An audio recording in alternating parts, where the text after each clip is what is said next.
Let's solve this equation together. It says 4 raised to power x dot 4 raised to power x is equal to 54. Alright. First thing first, let me clear a notion. When you see dots, it's equal to multiplication or product. Okay.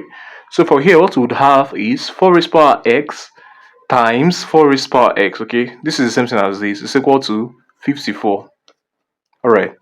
Now, when the basis of an initial expression is equal, you add the power when you're multiplying. Alright, so we have 4 raised to power x plus x to be equal to 54. Alright, so we have 4 raised to power 2x to be equal to 54. Alright,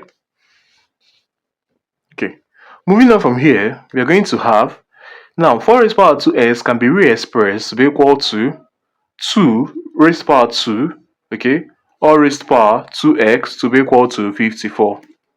Alright, moving on from here, when you have a raised to power m raised to the power of n is equal to a raised to power mn. Okay, so a raised to power mn.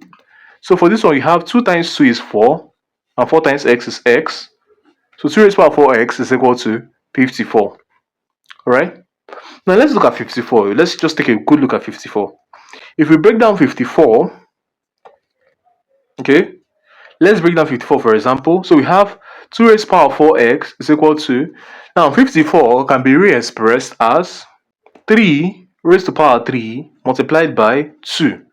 3 times 3 times 3 is 27, 27 times 2 is 54. Okay, now moving on from here, we can decide to take the logarithm in the base of the number carrying the exponent carrying x. Alright, so we have logarithm in the base of this number carrying x is 2. So in base 2 of 2 raised to power 4x, and whatever we do on the left hand side, we do on the right hand side. So we have logarithm to base 2 of 3 raised to power 3 times 2.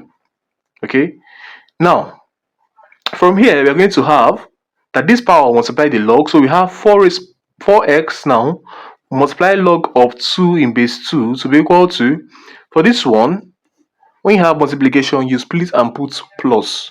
So we have logarithm in base 2 of 3 raised to power 3 plus logarithm in base 2 of 2. From here, we now have, when you have logarithm of a number to its own base is equal to 1. So we have 4x times 1, which is 4x, to be equal to, for this one, you do the same thing and multiply the log by the power plus 1. Alright?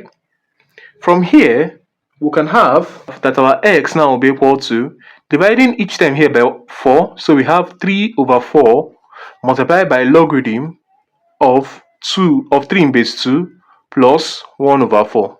Alright, so this ends up becoming our final answer to this question. Thanks for watching. If you made it to the end, please like, comment, subscribe. I'll see you in my next video. Bye bye.